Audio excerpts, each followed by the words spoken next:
আমরা গর্ববোধ করতেছি বিএনপির পক্ষ থেকে আমাদের প্রিয় নেতা তারেক রহমান, যিনি বাংলাদেশের আবারও 24শে জুলাইয়ের পর বাংলাদেশ একটি তলাবিহীন ঝুড়িতে পরিণত হয়েছে।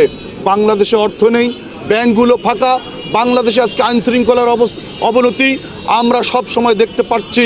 একজন ছাত্র আন্দোলনের, জুলাই আন্দোলনের সেই একজন অত্যন্ত গুরুত্বপূর্ণ একজন ছাত্রনেতা সেই হাদিকে নির্মমভাবে গুলি করে হত্যা করা হয়েছে। বাংলাদেশের এরকম পরিস্থিতিতেই আজকে আমাদের প্রিয় নেতা তারেক রহমান হাল ধরার জন্য বাংলাদেশে আসছে।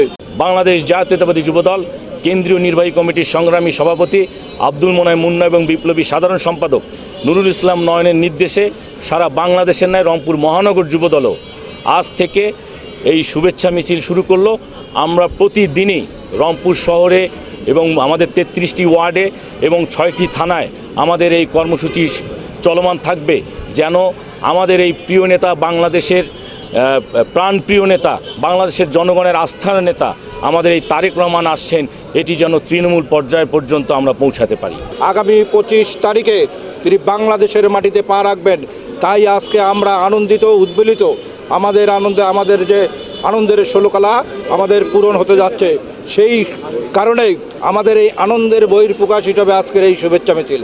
আমরা মহানগর যুবদলের পক্ষ থেকে আগামীকাল এবং পরশু দিনও মহানগরের উদ্যোগে আমরা শুভেচ্ছা মিছিল করব এবং 21-22 তারিখে রংপুর মহানগরের অন্তর্গত 33টি ওয়ার্ডে শুভেচ্ছা মিছিল এবং 23 তারিখে আমরা প্রত্যেকটি থানায় আমরা শুভেচ্ছা মিছিলের আমরা নির্দেশ প্রদান করেছি।